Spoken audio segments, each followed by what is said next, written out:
So, hi everyone, and welcome to EB Speaks. My name is Ibinabo Enebi, and today I have a special guest, and he is Sunny Enebi. And Mr. Sunny, thank you so much for joining us. Thank you very much for honoring my invitation. And to all of us watching today, I want to say a huge thank you. And if you haven't subscribed to my YouTube channel, please do.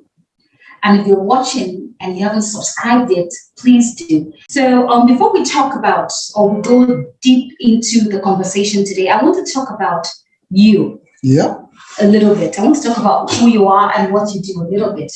So you are a seasoned executive coach and a leadership development facilitator. You're a trainer and a trainer of trainers. And as a coach, you specialize in enabling people to become the best versions of themselves and to help them create powerful, lasting changes in their lives. You are currently CEO and lead consultant of Glossy Management Center, a coaching and human resource capacity building and development organization. Before establishing Glossy, you were the regional head Learning Academy, West Africa for Standard Chartered Bank, a world-class financial institution operating for over 70 countries. You are a member of several professional bodies, including the International Coaching Federation, ICF. So you wear several caps. Okay, you're a father, you're a pastor, you're a trainer, and you're an executive coach. So what would you say are the things from your perspective that limit people the most? Most things I see that limit people is their mindset. Because the mind is expandable and the mind can absorb whatever is thrown at it. A lot of the time people come either to my practice or in the course of the various things I do, I meet different people.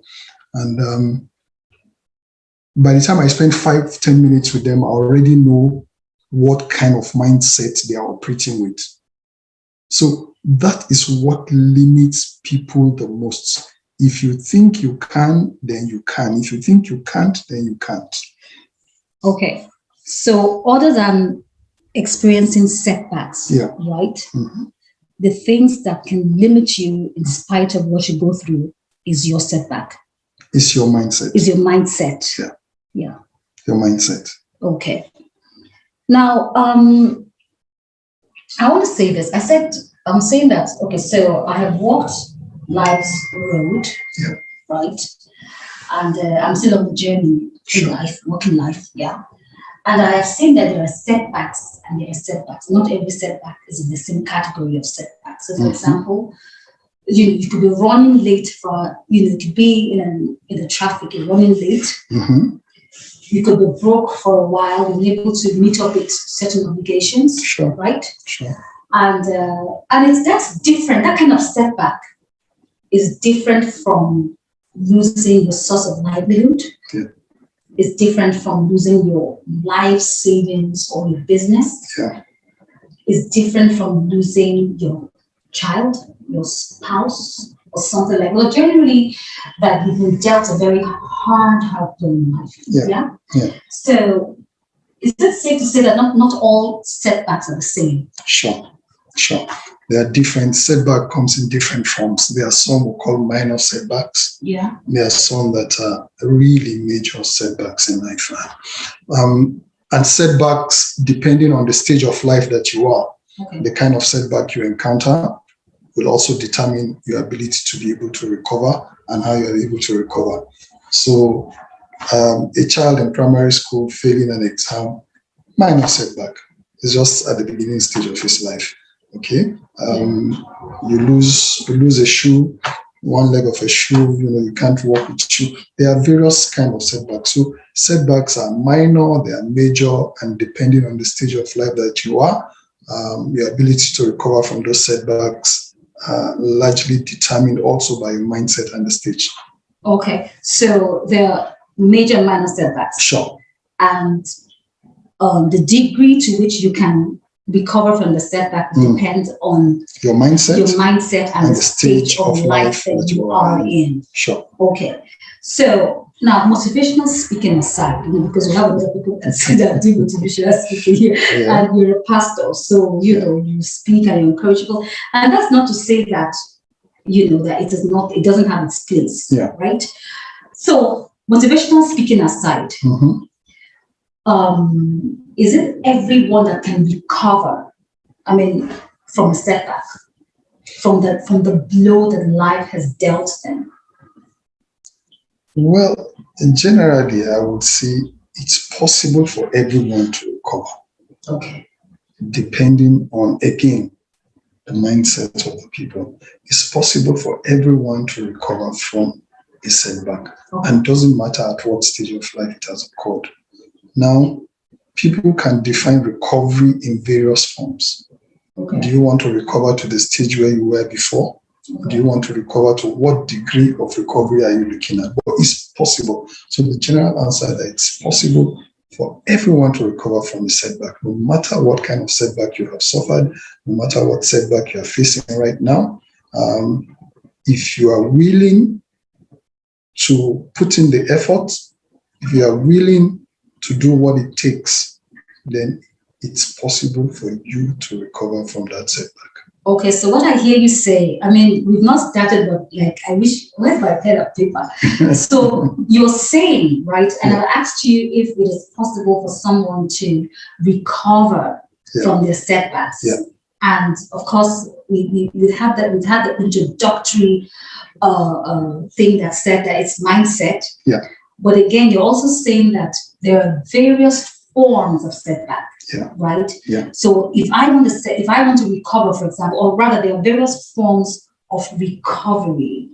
All right. So it could be that, do I want to go back to the prime or to the place from which I fell, or do I want to just make do with what I have and just? So I'll give you an example. Yeah. I mean, so you can lose a spouse. I mean, due respect to people who are listening, and if there's anybody that have lost a spouse, it's a very terrible thing.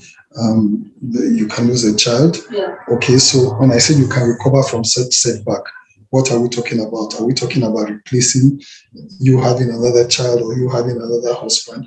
It can never be the same. Okay. So you can never really go back to where it was. Okay. Even if you do get over it, somewhere in your subconscious, you still always remember that, look, I had so and so child. So it's a mindset to deliberately say, look, that is one phase of my life that has gone by, and I'm now in a new space. Okay. And I thank God for that phase that I enjoyed, as it were, at that time. Okay. Everything is about your mind. If it's a spouse, thank God. I mean, it takes a while. For some people, it takes longer. For some, it's shorter. Okay, but everybody should be allowed to go through the process that they are comfortable with. Okay. So we never really try to put everybody in one box and say, this is the way it must be. So setback recovery are all dependent on how it was. And when we say, do you want to go back to be reinstated to how you were? No, not exactly, not in all cases. Okay. Sometimes you can lose $1 million. You lose $1 million and you're looking, what a dangerous setback. This was my hope. This was my expectation.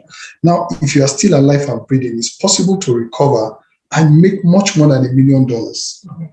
But it's also possible not to hit that mark. But yet, in not hitting that mark, you are very, very satisfied and you are happy with what you have been able to hit. Okay? Maybe you get to 500,000, and I'm just saying this for the benefit of people. So recovering from setback, a lot of people, it depends on the way you define it. Okay. How do you define that recovery? What does recovery mean to you? And that is how we need to position it. If you define it as going back to where I was, or just being able to be comfortable and live a simple life. I mean, you could have a house, for example, God forbid. And I'm talking about setback in very harsh terms, so I'm really very apologetic about this. Maybe fire raises down your house and maybe you are living in a duplex, all nice house and everything. And, so you now have to move to maybe a smaller apartment, not as gorgeous as the place where you were. Okay? Yeah. And every day you keep thinking, oh, I used to live in a big house. I used to live in a big house. I used to live in a big house. You know, that keeps you mentally down. Okay. And I've seen people that have lost their jobs before.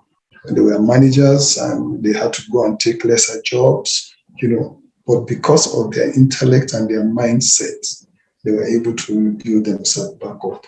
Okay. So the next thing I want to say is this. I want to ask you this. So setbacks, no matter how little or complex, are inevitable in one's lives. And I'll tell you why I say that, okay?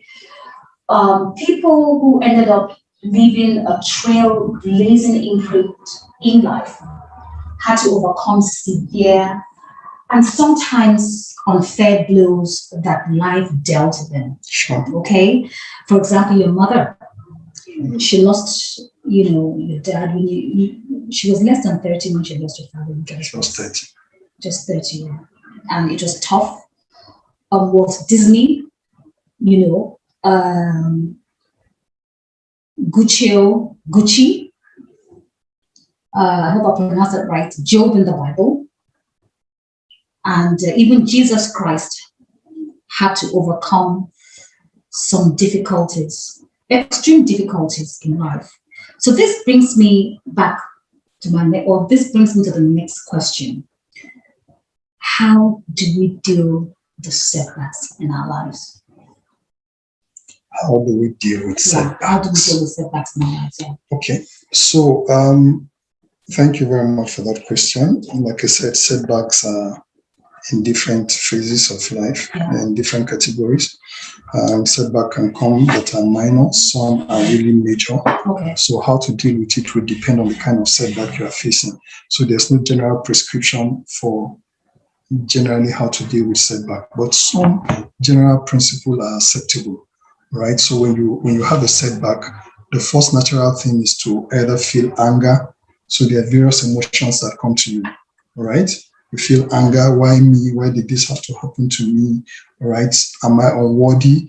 Did I do something wrong? Or all those kind of things. So whether you are laid off in an office, whether you lose an investment, whether you lose a child, your car gets in an accident, whatever kind of setback it may be, the first question is to, when you come out with your life, I mean, generally when people are alive, that's when they begin to express other such emotions. So the first emotion is really to feel angry. Why me? Why did this have to happen? And then the various complexities that go on in your mind is perfectly normal. Mm-hmm. It's perfectly normal to go through that stage. If it's a loss, grief, okay? There's a grieving process and all of that. Having done all of that is to then look at it and say, what happened?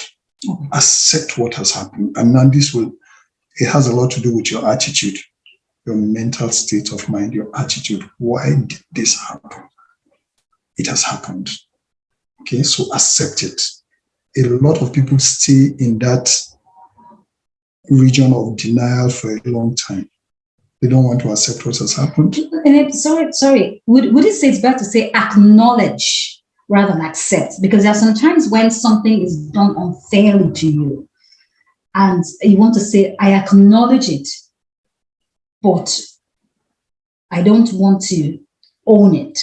Is it being, I don't know if I'm making any sense. So I'm not saying own it. I'm just saying accept it. Accept the fact that it has happened. That's all. Okay. So accept, acknowledge. Acknowledge means, you're acknowledging what has happened. So you accept it, whether you want to acknowledge or accept it, but it's just a matter of linguistics. semantics. Okay. Whether you accept or you acknowledge the fact it has happened. Just know that it happened. Accept the reality of what has happened. Exactly. This is where I am now. Okay. Mm-hmm. And then after that, assess what happened, how it happened. Reflect. Okay. Is there anything I did? Is there anything I could have done to have prevented it? Just doing all this is just a process you are going through. And all these things could happen in a flash. Okay? So you then do that. And then what lessons are there to learn from what has happened? So give you an example. I failed my exam, all right? And I was hoping to move on to the next class, but I've been told I can't move on to the next class, all right? And if it has ever happened to anybody out there, so I'm just using very simplistic examples. Right? The first time you get that result, you are totally knocked out. Yeah. They are waiting for you at home to come and say, how did the result go? And you are just plotting all manners of how you can avoid that. So you've probably spent some time. Some people even go somewhere for a day or two if they have the option, all in an attempt to avoid going back home to face the reality of the situation. But after going through all that process, you eventually know that you can't run away forever.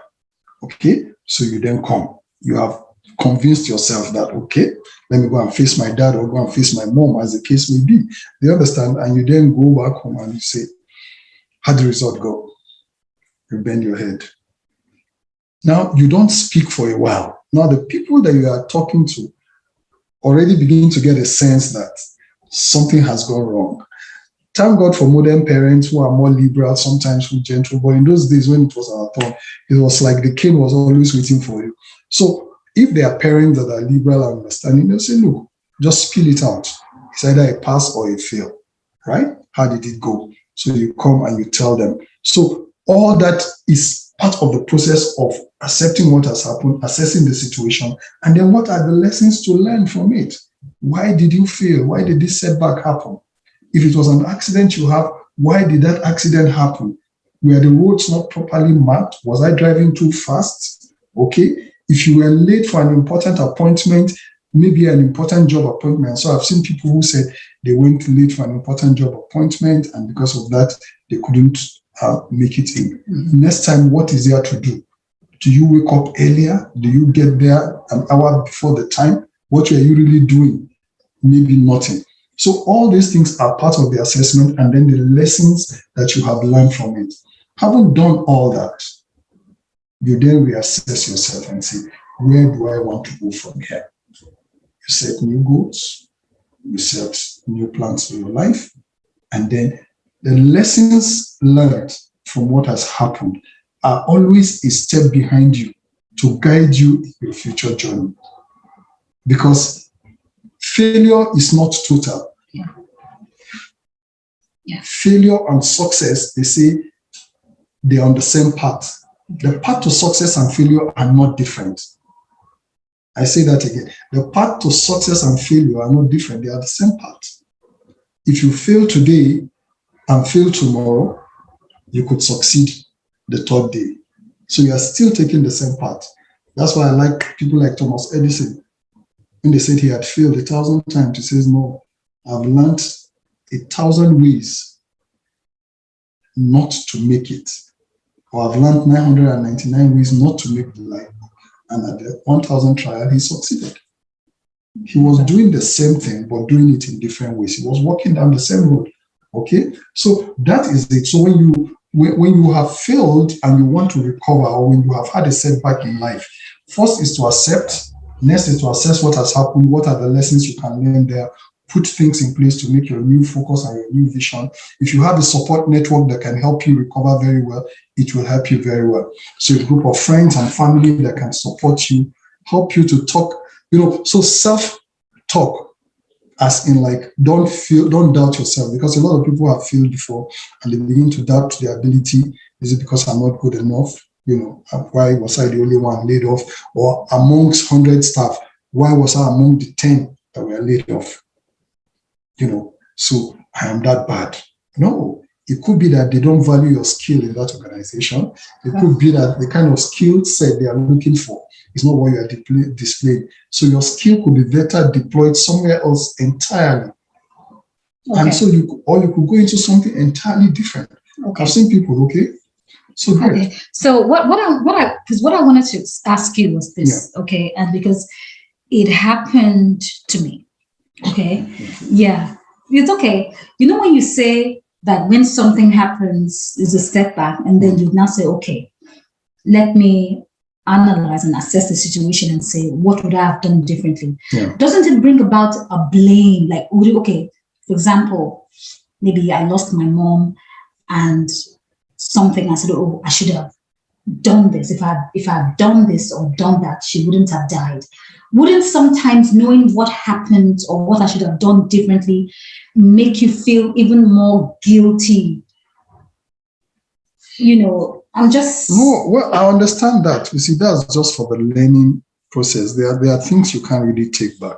Okay. Okay, things that have happened, and I really hope that people will learn to accept what fates they have been dealt in life. Okay. All right. We don't control the Aces in life, but for those who are Christians, for those who are believers, they know the person that controls the Aces in life. And if you commit all your plans, the Bible says somewhere that commit your plans into the hands of the Lord and He will direct your path. Okay. The path that we take in life. See, just waking up from your home every day and going to your office and coming back. A lot of people have gone out in the morning and never made it back. They weren't even outside their city. Okay, so you could be in the same city, and probably just to go to work and come back and you never made it back. I've heard of people that have domestic accidents right in their bathrooms and some terrible things happen to them. So we are not really in control of everything. So, when people blame themselves that if I had done this, this would not have happened. If I didn't do this, this would not have happened. I just think they are not being very realistic, or they are not being fair to God, because they're trying to take the place of God. Yeah, but you also said that, I'm just asking. Yes, go ahead. That when things happen, you're angry. Yeah, sure. That's an emotion. Yeah, so sometimes being angry is also part of self-blame. Anger is also part of the reaction Yeah, there's nothing wrong with being angry. Anger is a natural emotion that comes to mind, right? Now, it's what you do after that matters. Okay, do you remain angry? Do you, out of the anger, begin to think malicious thoughts and begin to plan evil because of the anger that you have felt? Maybe somebody was responsible for your layoff, and you begin to, you've allowed the anger to linger, and you begin to plan how you're going to hurt that person, or how you're going to do something terrible, or something happens. Do you understand? Yeah. Anger is a natural emotion. Let it come, but it must dissipate immediately and let it go. Okay. Right? So, but if you dwell too much on that place, then it becomes a toxic. challenge. Becomes toxic. Yeah. Very good. So, I'm saying now that assuming that there's someone here that's listening who's looked at their life, and I've said, my case is hopeless. My case is hopeless. Leave me alone. What would you say to such a person? Well, I would say to the person that there's no such thing as hopeless. Okay. Okay. The fact that you are alive means there's hope. Okay. Somewhere in the scriptures, and I'm being mindful, the Bible says that a living dog is better than a dead lion. Okay. And, I grew up in the northern part of Nigeria and speak a lot of Hausa. There is a saying translated that it's only with the living that we play. It's only with the living that we relate. It's a direct translation I'm making from Hausa language now into English, right? So what that means is that it's only those that are alive that can even aspire to anything. Okay, so the fact that you are alive, the will to remain alive, is the hope that keeps you alive. What keeps you alive? What are you hoping for? So I would say to such people, there's nothing like a hopeless situation, no matter how bad it is. I'm mindful of the fact that some people cannot dig themselves out of a hole they have entered.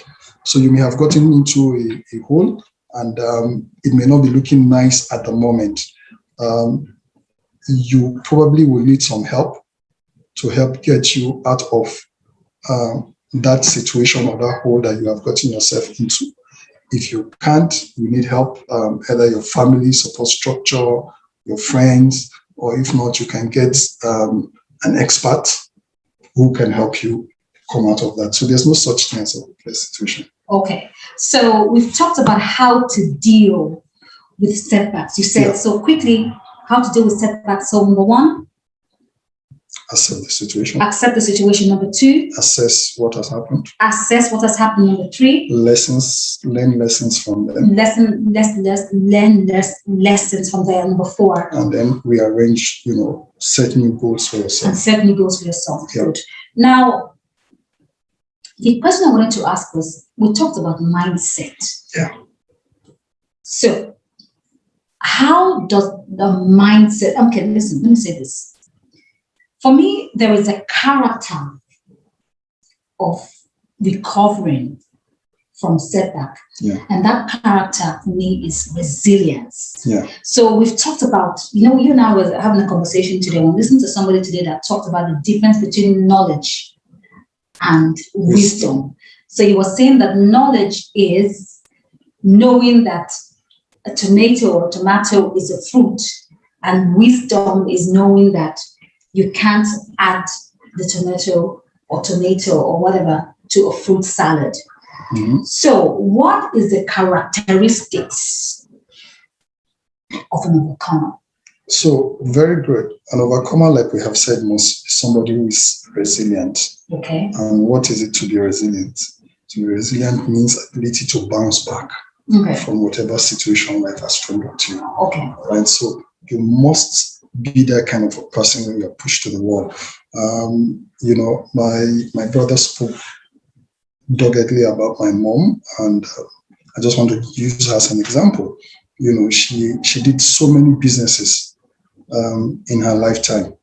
She lose one business. There was a time she was trading somewhere, and the local government authority. These things didn't start today, destroying of shops and everything.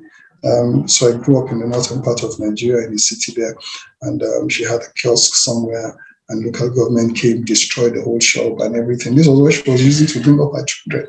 By the way, we always used to go and be with her, and so we came back one day, she was at home, and nothing to do. The shop was destroyed, but she didn't end up there. She gathered her things together, put in a tray, and took to another junction.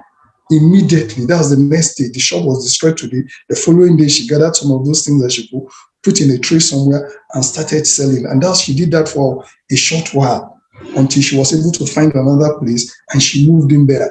No sooner had that happened, after a while again, I remember that place was destroyed again. Okay? And so she had to move again. By this time, she was beginning to hawk, and hey, trust me, yours truly helped. I hawked for my mom, yeah. So we helped her. And that time, the fasting period was coming. We hawked milk. We did several things for her. She just put it. She suffered so many setbacks in terms of the businesses she was running, but she never gave up. She always moved forward. For me, that was resilience.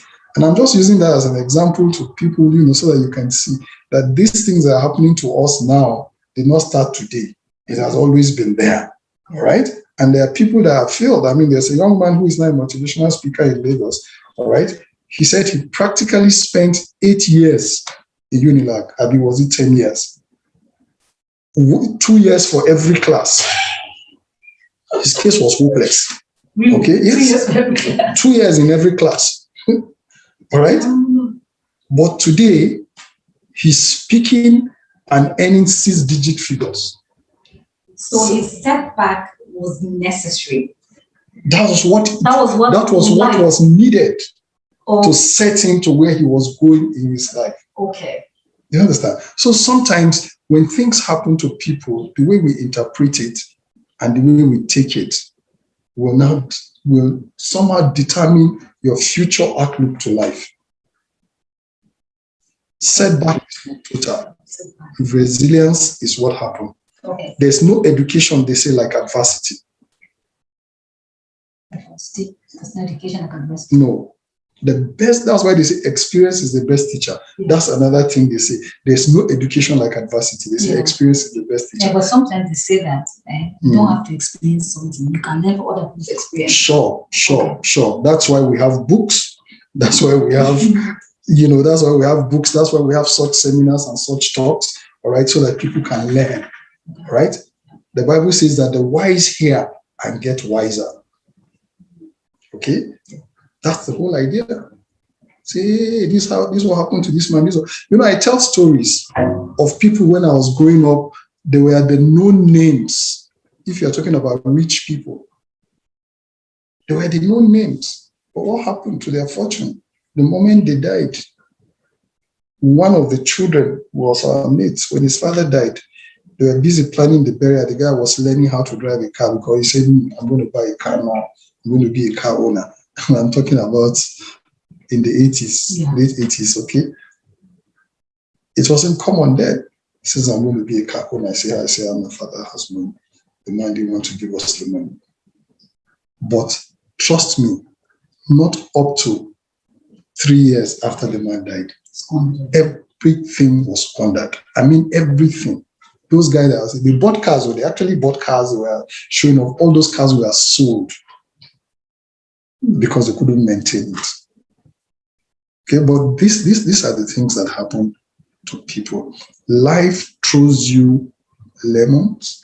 You make lemonade out of them. Make lemonade out of them. And I want to tell you a story. There's a man I came across one time when I was in the University of Port Harcourt a long time ago. And the guy told me a story. He was a cab driver. He was helping me. I don't know what happened. So he told me a story that he used to have shops in Creekwood Market. And something happened. Fire got to the shops and everything.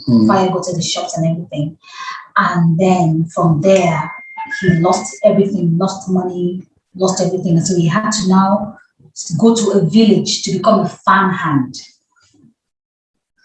From there, he had a girlfriend, a woman that he wanted to marry. The family told her to leave him, and she refused. But together, they worked very hard. He started clearing people's farms, and from there, he was able to get 2 wheelbarrows, one for her and one for himself. They went to my Wall Market in Port Harcourt. Her wheelbarrow was for packing, was for selling beans and rice and pepper, and his was for doing agbero. You know what agbero is now? To help people carry their load.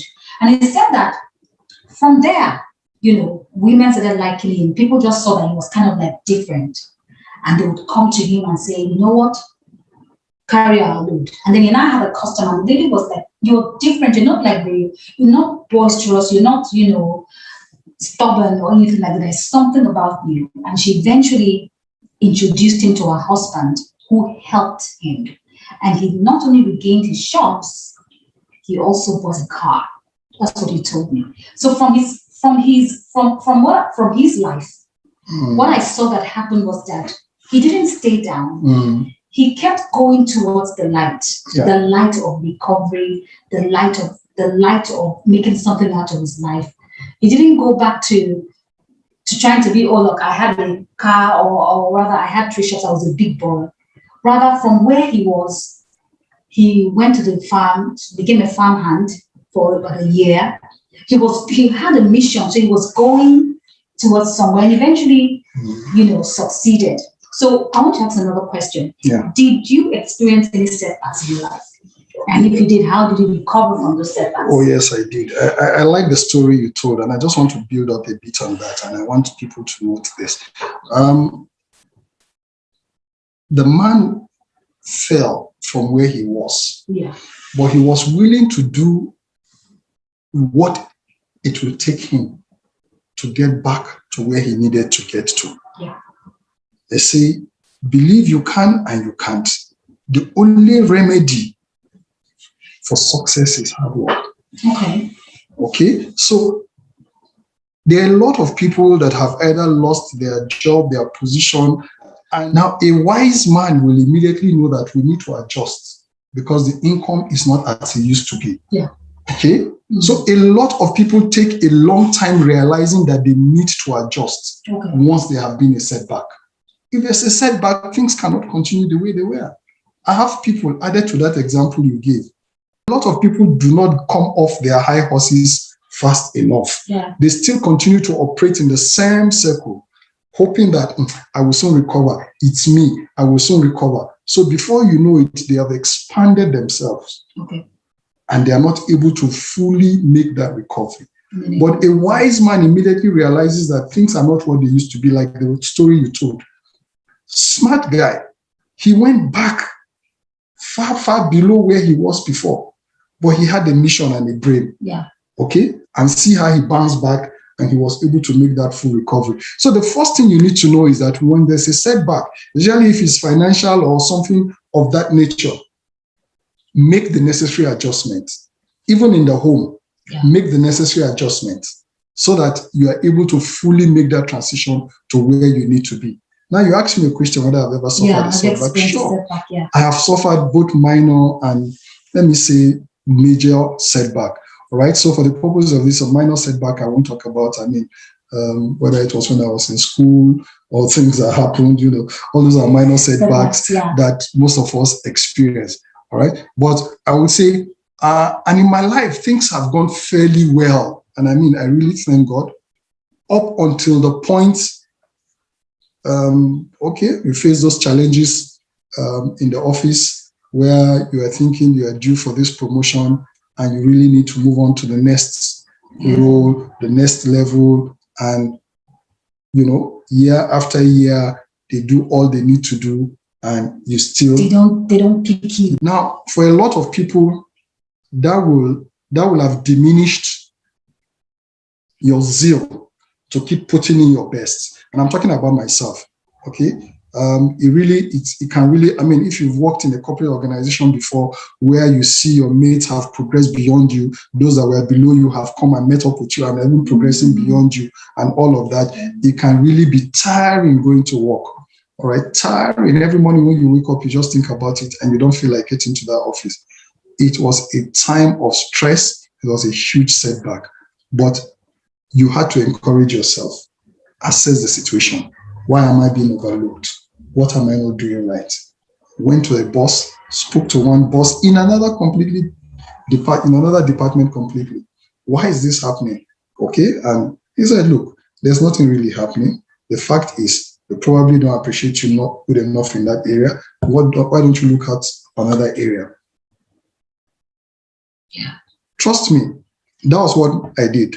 I looked at another area and the organization then they used to advertise internal roles. So they advertised an internal role for a position that was higher than the position I was occupying here. Okay. Yeah. And I applied for it. I moved to that role. I got that job. I moved to that role.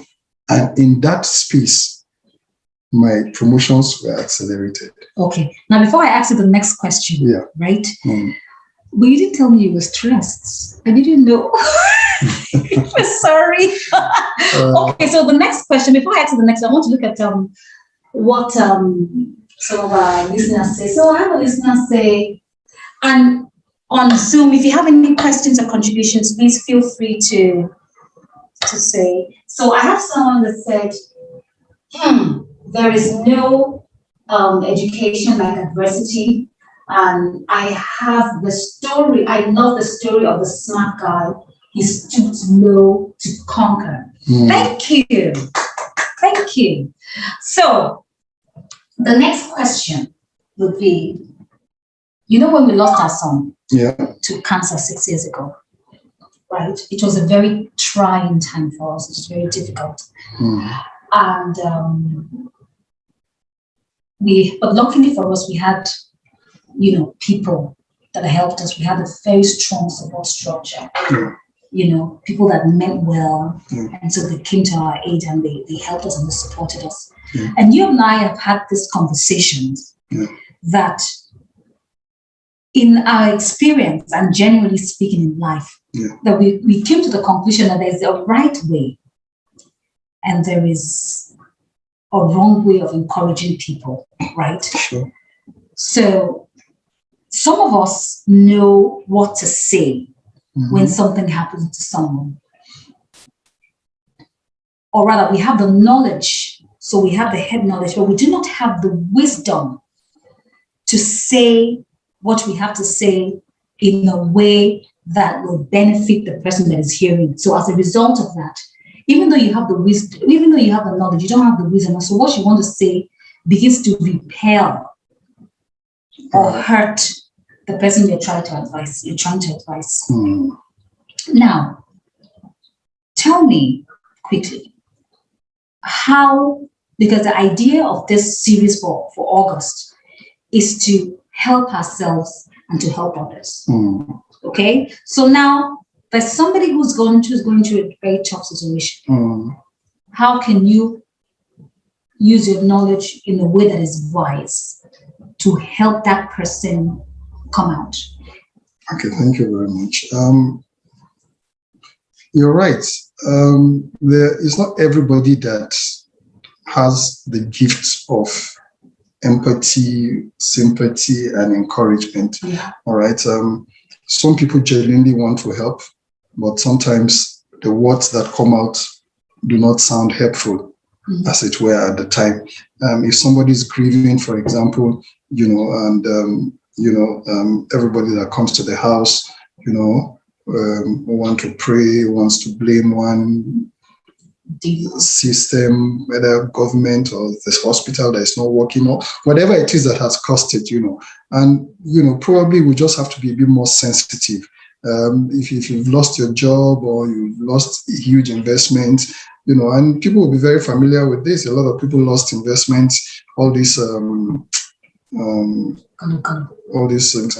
Sometimes people come and they want to encourage you. Or if you want to encourage somebody that is facing a setback and going through a challenge, I think the best thing is, first of all, just to be with the people, listen to them, be patient with them, listen to them, allow them to go through the curve and through the motions themselves.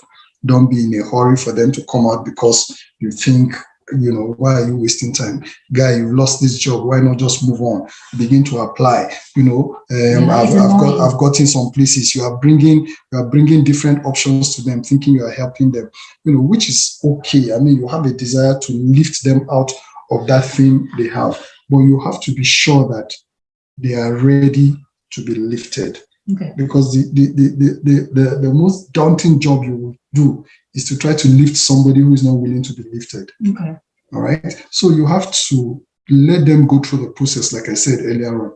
Let them go through their grief process. For some people, 1 week, some people 1 day, some people 1 month, but you have to understand how they go through it. Okay. So once they do that, then you can be sensitive to your environment. Okay. And be sensitive. Yeah. Be sensitive to what is happening before you even open your mouth to speak. Some of us like to, it's good to talk, it's good to encourage. Some people are very chatty, some people are not. And, just be sure that that is what is needed at the time. Okay? There's a time that silence is golden. Just to be with the person and keep quiet. I say, I understand how you feel. I'm in it with you. Is there anything you would like me to do? Is there anything you would like me to do? What are your options? What are you thinking about? Always try to find out from the person. Because let the person be the person that would come out first, and then you can now make a suggestion. Exactly the point. Okay. Yeah. And if the person says, my mind is blank. I'm lost. You say, okay, do you want me to suggest some things? Do you understand? Take that permission. Okay, take permission. Yeah, take that permission before you go. Do you want me to suggest some things? Is it okay if I help you look up a few things? Okay. So that you are carrying the person along every inch of the way. You said it. Do you understand? The person is not feeling like you are just trusting. You're just trusting things on them. All right. So if the person says, or the person says, just leave me first, give me some time. Because that is a possibility. The person can say, give me some time, just leave me first. I'm not ready for all that. But if you did not ask that question, you will have just been downloading stuff on the person. And out of respect, the person may not tell you, no. But you see, the person may not just pick up. If you engage, the person will be locked up. You are thinking, I'm trying to help this person, and they are not trying to help themselves. What is wrong with him? But you are not offering the help in the right way. Okay. So that's what it means. There's a right way and there's not a right way also. Let me not say wrong way. There's a right way and not an appropriate way. Appropriate way as well. Yeah. So you must be sensitive to what people are going through at the time they are going through it, and then let them be able to go through the process themselves. Okay. So you should allow people to go through the process themselves and then read the room. Yeah. And then make your suggestions. Yeah. Take the temperature of it. Take the temperature of it, and then also give the person time. Yeah, sure. And then allow the person to come out. Some people don't want to come out. Some people want to stay there. What do you do? I'm asking. Yeah, I totally agree with you. Some people linger for longer than is necessary. Okay. Do you understand? Because the longer you stay there, the more you sink. Mm-hmm. Okay. Now you just come in. You need to show such people more empathy. Okay. You throw in every little time. Yeah. And you keep chipping in. Okay. Just let the person know I am here. Okay. I am not too far away. Okay. Okay. Whenever you are ready, I am ready. Mm. Okay. I am here. I am not too far away. Whenever you are ready, I am ready. Yeah. We have seen people that never came out. Unfortunately, that is the way of life. And they lost their lives in the process. Yeah, we had a friend who lost a very good friend of ours. She lost her father, and the mother was totally distraught. We buried the father a week, 2 weeks after. Days. Just couldn't recover. She was inconsolable. The children blackmailed her. They did all kinds of things. Mommy, why are you behaving like this? After all, we are here. Are we not more than enough for you? What are we doing or not doing? They did all sorts. But the woman just never came out. And days after the burial of the man, she died. As they put the man, yeah. Yeah. Okay.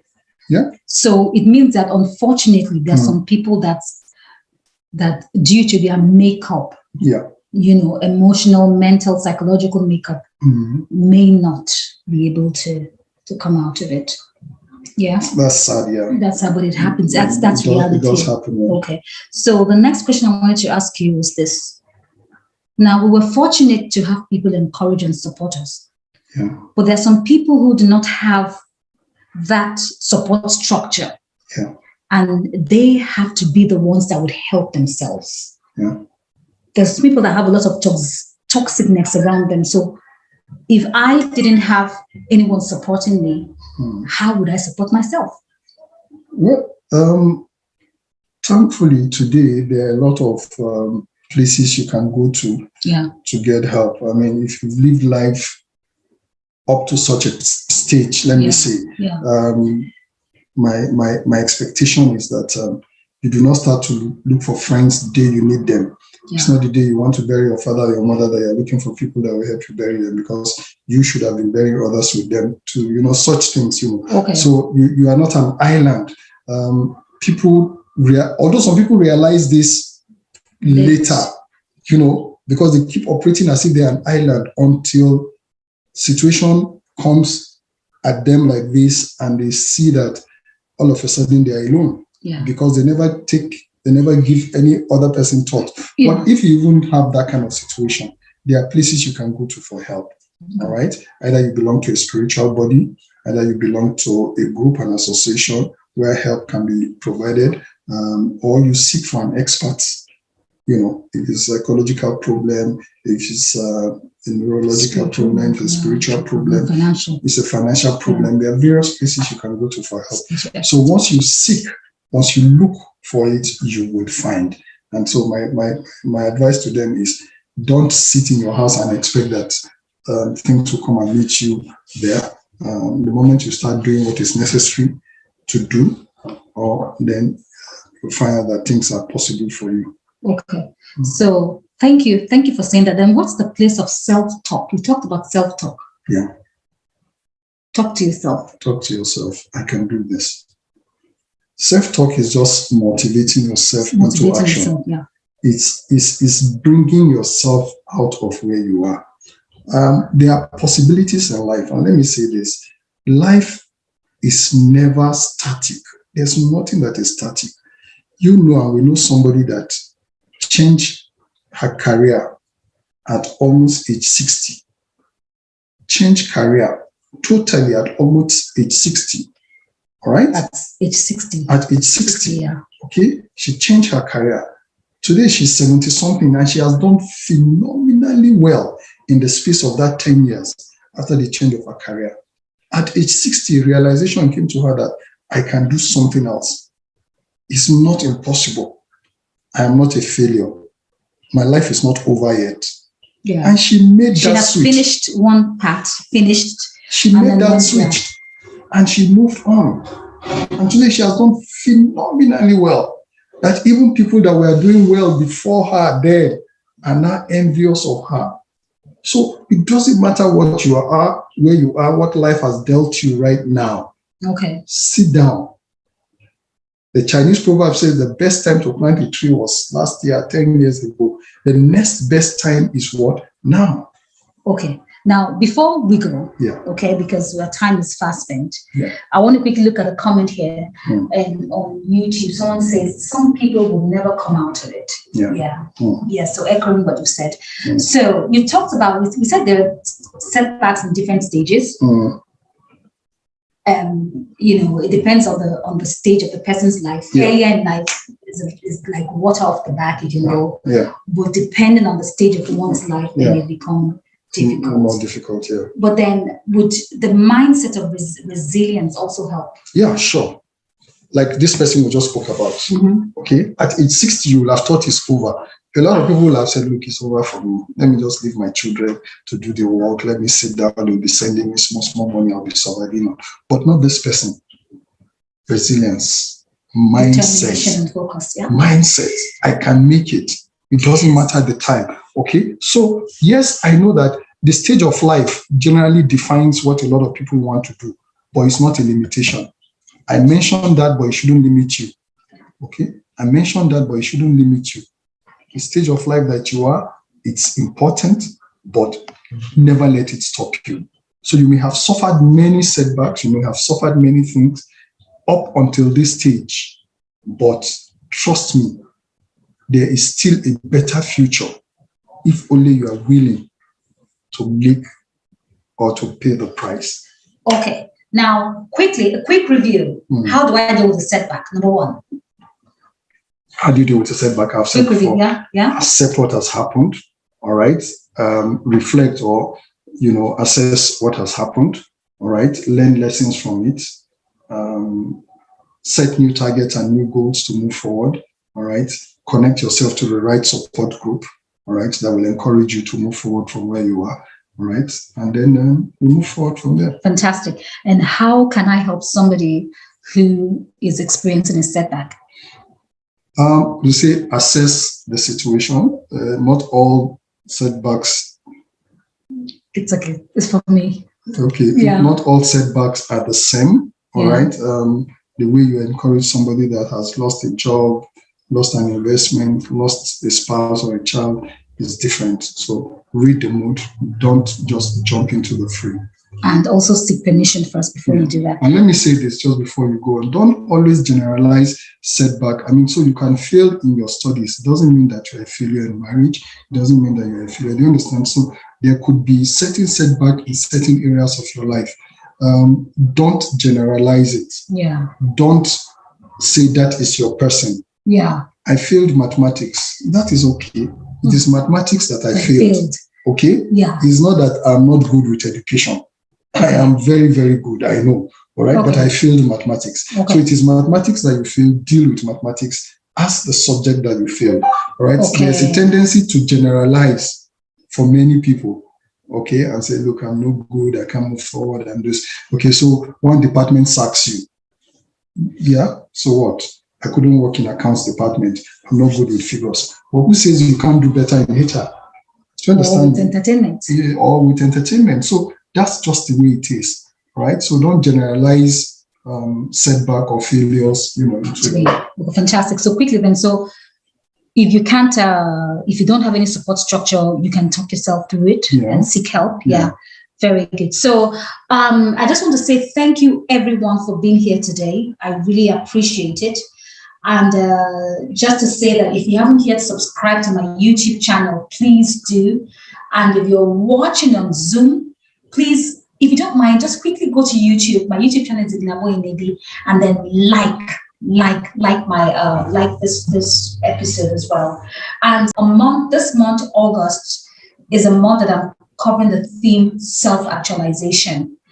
And my guest for next week is an expert in helping us to. Well, what she would do next week is to help to guide us through making the right career choices as we progress in life.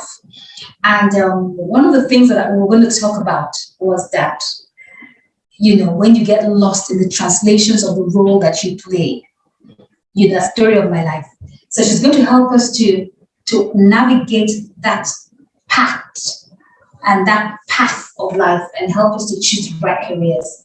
And also you can check out my website. It's onewomanity.com. I have interesting reads, so you can check it out and you can read it. I have blogs and all that. And I think that my daughter will be doing an article on this topic, and it will be posted next week, so you should check it out as well. Until next time, my name is Enebi, and thank you. And thank you, Mr. Enebi, Thank you very much for being here today. So Thank you. bye.